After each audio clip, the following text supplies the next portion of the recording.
अघोरी की मृत्यु के बाद उनका अंतिम संस्कार कैसे किया जाता है और महिला अघोरी अपना जीवन कैसे जीती है। आज हम आपको सच्चे अघोरी की पहचान से लेकर उनके इस रहस्यमयी जीवन के सभी पहलुओं पर ले चलेंगे, जिसे जानकर आप हैरान रह जाएंगे।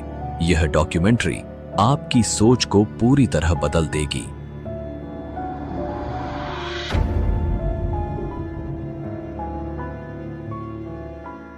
श्मशान की राख से ढके शरीर, हाथों में मानव खोपड़ी और जीवन और मृत्यु के बीच का गहरा संबंध।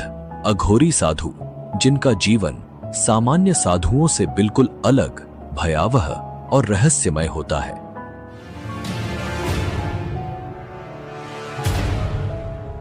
श्मशान, जहां आम लोग जाने से भी डरते हैं, वहां ये साधु अपनी साधनाएं करते हैं, मृत्यु और आत्मा के गूढ़ रहस्यों को जानने के लिए। लेकिन क्या आप जानते हैं कि अघोरियों का जीवन सिर्फ साधना और ध्यान तक ही सीमित नहीं है?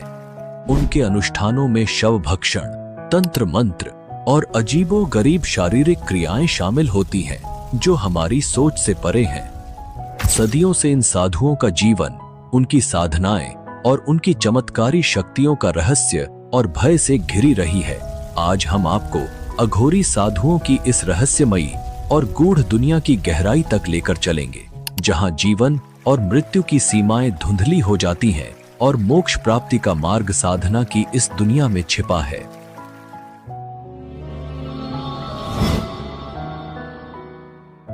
आगे बढ़ने से पहले आपसे एक छोटी सी रिक्वेस्ट है। इस वीडियो को बनाने में हम बहुत समय और मेहनत लगाते हैं ताकि आपको बेहतरीन डॉक्यूमेंट्रीज देखने को मिले। अगर आपको हमारा कंटेंट पसंद आ रहा है तो कृपया हमारे चैनल को सब्सक्राइब करके हमें सपोर्ट करें। आपका एक सब्सक्रिप्शन हमें और भी बेहतर कंटेंट बनाने के लिए प्रेरित करेगा।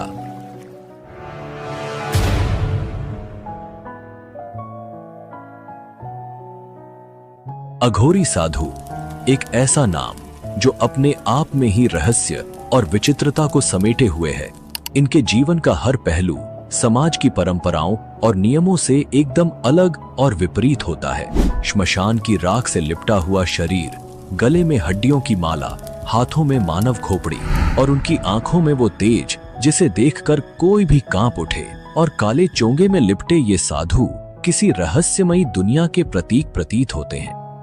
अघोरी साधु अपने जीवन को साधारण मानव की धारणाओं से परे समझते हैं।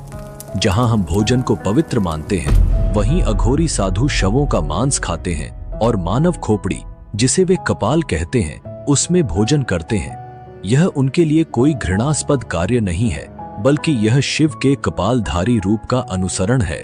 वे मानते हैं कि शिव का हर रूप पवित्र है, चाहे वह शव हो या मल, कुछ भी उनके लिए अपवित्र नहीं होता। ये अपने शरीर पर श्मशान की राख इसलिए लगाते हैं क्योंकि ये भगवान शिव का प्रतीक मानी जाती है, और इसके पीछे एक वैज्ञानिक पहलू भी है। राख में कैल्शियम, फास्फोरस और अन्य खनिज होते हैं जो त्वचा की बीमारियों से शरीर की सुरक्षा कर सकते हैं।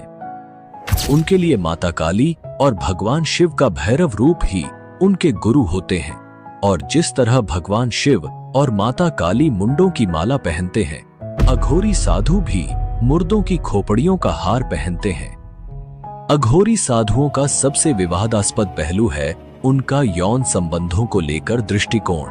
अघोरी साधु अन्य साधुओं की तरह ब्रह्मचर्य का पालन नहीं करते हैं। इनके अनुसार जीवन के हर पहलू को स्वीकार करना आवश्यक है, चाहे वह यौन संबंध हो या अन्य वर्जित कृत्य। जितना हम अघोरियों की रहस्यमयी दुनिया में गहराई से उतरते हैं, उतना ही हमें रहस्य और रोमांच का अनुभव होता है। राख से लिपटे हुए ये अघोरी साधु श्मशान घाट में मिले अधजले शवों का मांस खाते हैं, तो कभी शव के साथ यौन संबंध बनाते हैं। और यह सब वहीं नहीं रुकता, वे मासिक धर्म के दौरान जीवित महिलाओं के साथ भी शारीरिक संबंध बनाते हैं। यह जानकर आपके मन में सवाल जरूर उठेगा, आखिर ये साधु कैसे हो सकते हैं? समाज में साधुओं का ब्रह्मचर्य का पालन करना अनिवार्य माना जाता है, और अघोरी न तो ब्रह्मचर्य का पालन करते हैं और न ही इनका खान पान साधु संतों जैसा होता है।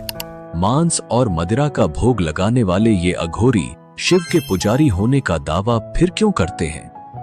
श्वेताश्वतरोप उपनिषद में भगवान शिव को अघोरनाथ कहा गया है और अघोरी बाबा भी शिव के इसी रूप की उपासना करते हैं। बाबा भैरवनाथ भी इनके आराध्य माने जाते हैं। शव के साथ यौन संबंध बनाने और मांस खाने के पीछे भी इनका तर्क अघोर पंथ की ही तरह शाश्वत है। तो शव के साथ यौन संबंध क्यों? अघोरी इस प्रचलित धारणा को स्वीकार करते हैं कि शव के साथ शारीरिक संबंध बनाना शिव और शक्ति की उपासना का एक तरीका है। उनका मानना है कि यदि इस क्रिया के दौरान उनका मन ईश्वर की भक्ति में लगा रहे तो यह साधना का सबसे ऊंचा स्तर होता है। मासिक धर्म में महिलाओं के साथ संबंध बनाने के पीछे भी एक मान्यता है। अघोरी ब्रह्मचर्य का पालन नहीं करते क्योंकि ये अपनी शक्तियों को जागृत करने के लिए कुछ विशेष परीक्षाओं से गुजरते हैं। ऐसी महिलाओं के साथ जिनका मासिक धर्म चल रहा हो, शारीरिक संबंध बनाना उनके लिए शक्ति प्राप्त करने का तरीका है। उनका मानना है कि अगर इस दौरान वे भगवान शिव में लीन रह जाते हैं तो उन्हें विशेष शक्ति की प्राप्ति होती है। कहा जाता है कि जब अघोरी साधु ढोल मंजीरे और नगाड़ों के बीच शारीरिक संबंध बनाते हैं तब यह उनकी सबसे कठिन शक्ति परीक्षा होती है। अगर इस दौरान वे अपने ध्यान को शिव में स्थिर रख पाते हैं तो वे संपूर्ण रूप से अघोरी माने जाते हैं। यह उनके लिए एक प्रकार से ब्रह्मचर्य का पालन करने जैसा ही होता है, जहां शारीरिक क्रियाओं के बावजूद उनका ध्यान केवल भगवान शिव में केंद्रित रहता है। अघोरी साधु उन चीजों का प्रयोग करते हैं जिन्हें समाज अपवित्र या वर्जित मानता है। उनके लिए मल, मूत्र, शव और अपशिष्ट सामग्री भी साधना के हिस्से हैं। उनका मानना है कि शिव हर चीज में विद्यमान है, चाहे वह कितनी भी घृणित क्यों ना हो। यह अभ्यास उन्हें घृणा और सामाजिक धारणाओं से ऊपर उठने में मदद करता है। क्या आप अघोरी साधुओं के बारे में कुछ नया जानते हैं? तो कमेंट करके जरूर लिखें। जिसका कमेंट सबसे अच्छा और रोचक होगा उसकी कमेंट पिन की जाएगी।